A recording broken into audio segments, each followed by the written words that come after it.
Have you ever noticed how a brief look can land in your chest with surprising weight? How an effortless smile can occupy your thoughts for hours?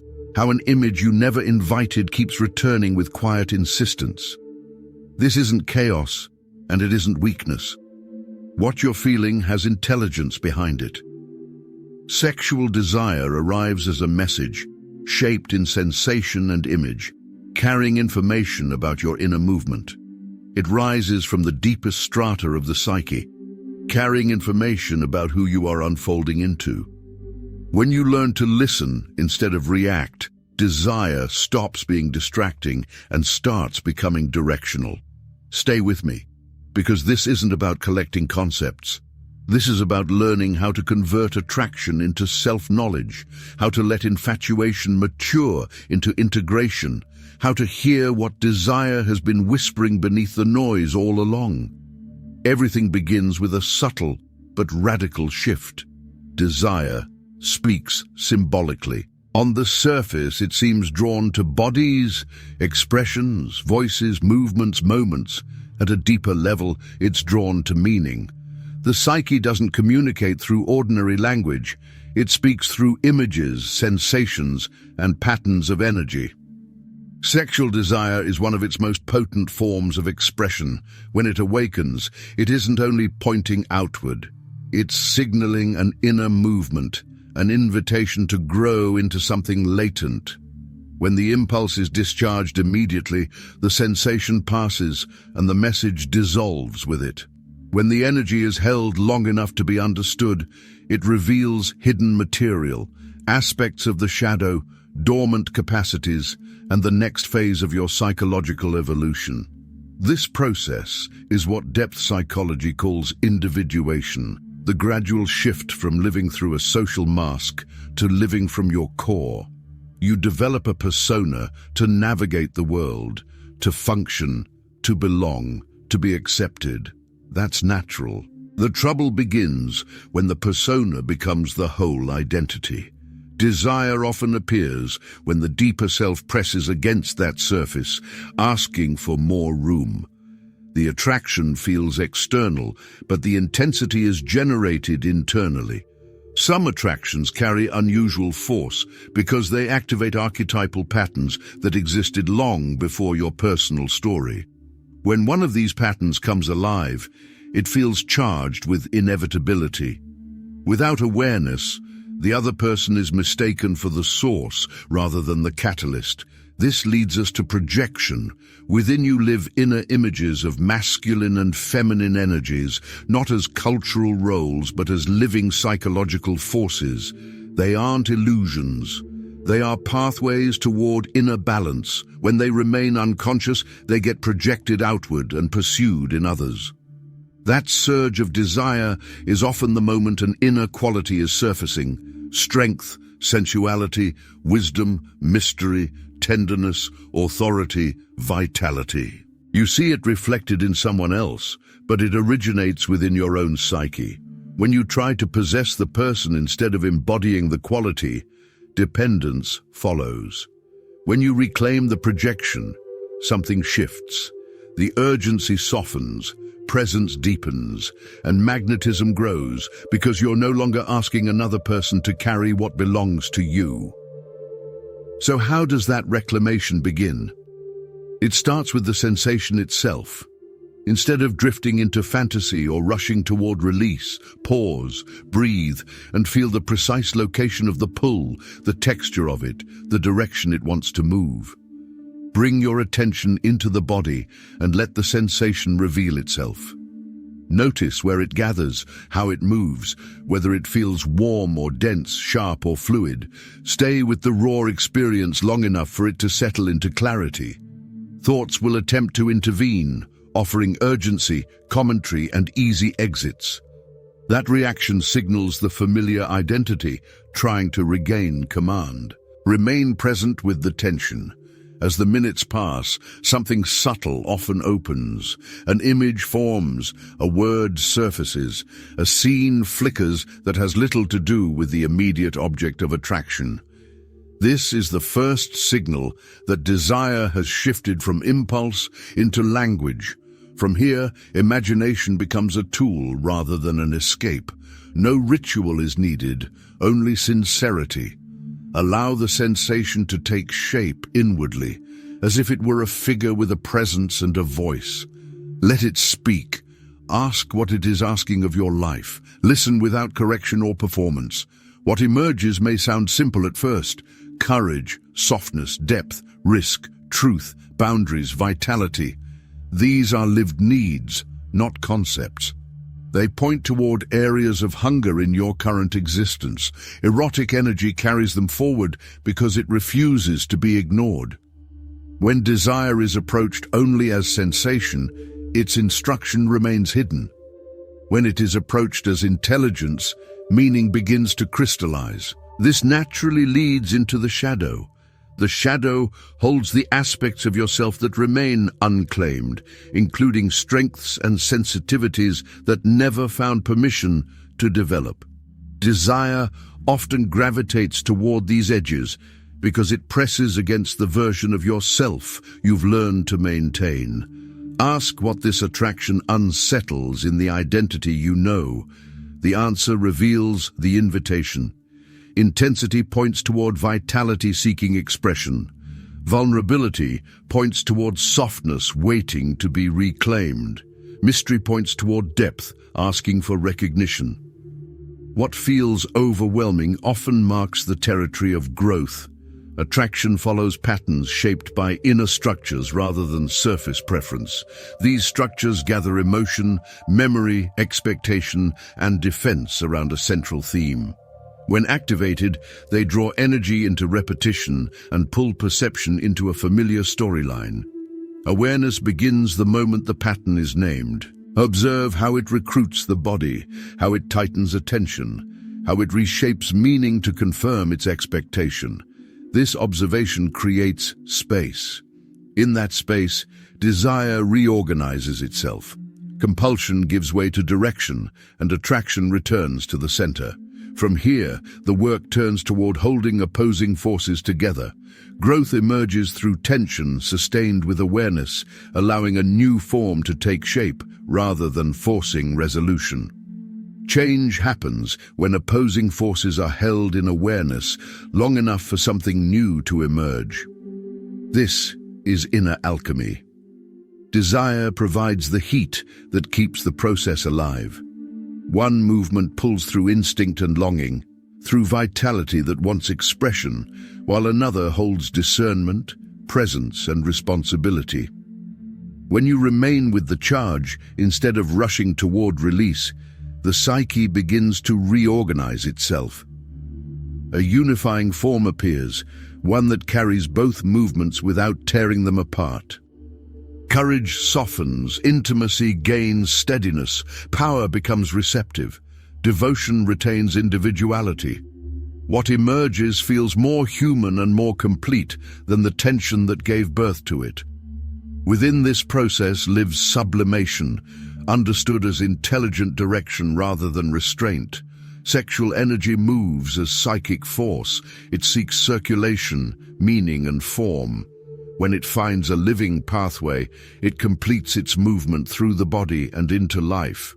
Creative work, honest expression, focused study, courageous building, intentional movement, and truthful speech allow desire to mature instead of fixating.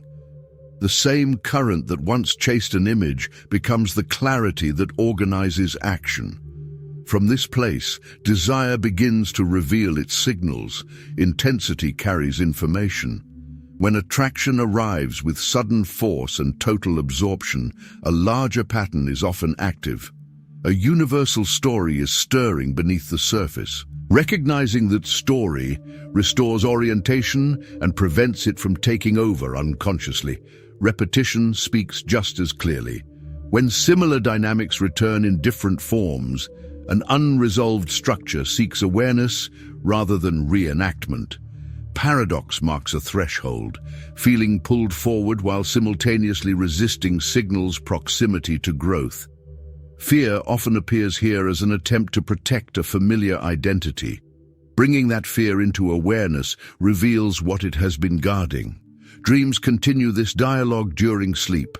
Erotic images in dreams speak symbolically, pointing toward union, creation, and renewal. The emotional tone matters more than the imagery itself. The setting, the obstacles, and the interruptions reveal where movement is seeking expression and where resistance remains. Recording the dream anchors its message. Tracing its feeling into waking life reveals a small action that honors the same direction. Each response strengthens the dialogue between conscious life and the deeper psyche. All of this returns to embodiment. The nervous system provides the ground where these movements become lived experience. When the body learns to hold intensity with presence, desire becomes guidance rather than disturbance. Desire often arrives with urgency, as though something must be acted on immediately, or it settles like a fog that dulls everything else. Both experiences distort the signal. What restores clarity is regulation, the state in which the body feels steady enough to listen. When intensity rises, attention brought back into the body changes the entire conversation. A slower breath, weight sensed through the legs, awareness spread beyond a narrow focus. These simple shifts return presence. In that state, desire no longer feels threatening or overwhelming. It becomes something you can actually hear. From here, boundaries take their rightful place. They do not weaken desire. They give it shape. A boundary protects meaning. When shape is absent, desire scatters. When shape is present, desire organizes itself. Each time attraction appears, clarity grows by asking what matters enough to be protected, what deserves cultivation, and what must be declined to remain whole. Time, integrity, and core commitments anchor this process. Conversation deepens when it moves toward truth rather than performance. Attraction loses its distortion when it no longer requires self-betrayal or manipulation. As boundaries become clear, desire refines itself. Energy that once leaked into fantasy gathers and returns as direction, creativity, and grounded momentum. Another dynamic often hides beneath intensity, the everyday reality of transference. Strong desire can awaken unfinished needs from earlier chapters of life. The psyche attempts to complete old stories by projecting them onto present situations. When attachment feels disproportionate or meaning is assigned too quickly, it helps to pause and ask what recognition is truly being sought. Beneath the attraction, there is often a wish to be seen, chosen, or reassured in a way that once felt unavailable. Meeting that wish internally restores authority. Writing the promise yourself and keeping it through concrete actions breaks the spell. The external situation no longer carries the burden of repairing an internal history. The psyche also moves through natural corrections over time, swinging toward balance when an extreme has been lived too long.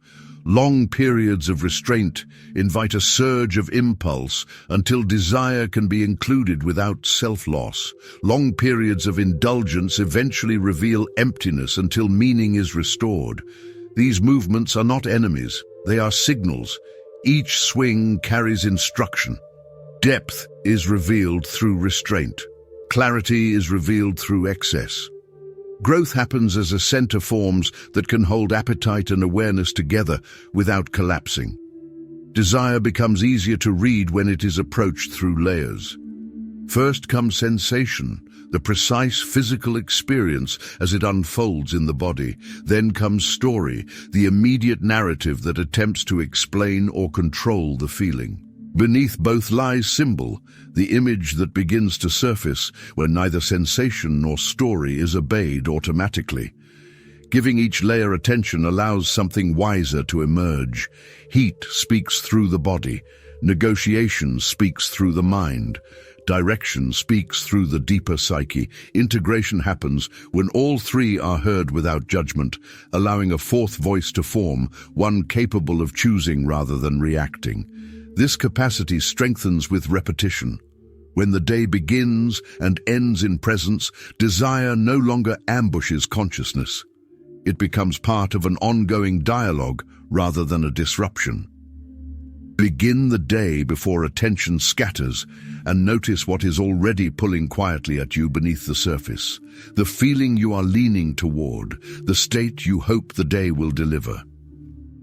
When that pursuit becomes conscious, choice returns. From there, allow a single quality to shape how you move through the hours ahead, not as a rule to follow, but as a direction to inhabit. One small action carried out early, something embodied and real, gives that direction weight. As the day comes to a close, notice where your attention gathered most strongly, whether it lingered around someone, drifted into imagery, circled back to memory, or leaned toward a future possibility that carried emotional charge. Each pull points beyond itself toward a need-seeking expression, and when that need is acknowledged and approached through your own life, desire shifts its tone. What once felt pressing begins to speak. The fantasies that return repeatedly deserve the same quality of listening. They arise shaped in emotion and image, revealing movements within the psyche that have not yet found form. Staying present with them allows patterns to unfold naturally, showing the roles you step into, the atmosphere that surrounds them, and the environments they return to. These elements translate into human needs waiting for recognition. As those needs find conscious expression, fantasy softens and matures, becoming subtler, more integrated, and more aligned with the life you are building. This leads naturally into the question of values. Values live as orientation rather than enforcement, revealing themselves through the way energy moves when desire aligns with inner truth. Attention widens, breath settles, and engagement feels clear and available. When alignment loosens, the body signals it through contraction, urgency, and narrowing focus. Sensitivity to these signals offers guidance without analysis. Creativity deepens this capacity by giving desire a longer arc of expression. When inner impulses move consistently into outer form, through words, structure, decisions, and acts of honesty, desire circulates freely and becomes generous within relationship. Each completion mirrors the same movement desire is always asking for, the movement of becoming what is being sought. This same dynamic appears in intimacy through the meeting of strength and softness. Desire reveals where one dominates experience and where the other waits to be reclaimed. And integration allows both to coexist, grounding attraction in presence rather than escape. When you notice yourself rushing to impress or perform or trying to conquer, or when you tend to appease, adapt, or give too much, the lesson is not in stopping or forcing a rule, but in learning to let your energy move with awareness, to let your speech slow and unfold, to notice the spaces between words, to speak what is true without apology, to allow your presence to meet the world without carrying or controlling it. And as power and tenderness begin to coexist within you, desire changes, becoming something you can trust, something others can feel, without needing you to manipulate outcomes. And in that space, spirituality and sexuality meet, because both are about union, which is not the erasing of difference, but the ability to hold difference in a field of attention. And when desire is approached with that reverence, it teaches you to stay awake at the edge, where instinct meets insight, where matter meets meaning, where self meets what is not self. And when you remain at that edge, life gains depth, quiet depth, a joy that does not need to be proven or broadcast. And in this awareness, you can make a vow not for anyone else but for yourself, a promise to never use your desire to abandon yourself or to control another, to treat desire as a messenger of your growth, a vow that is not a cage, but a home.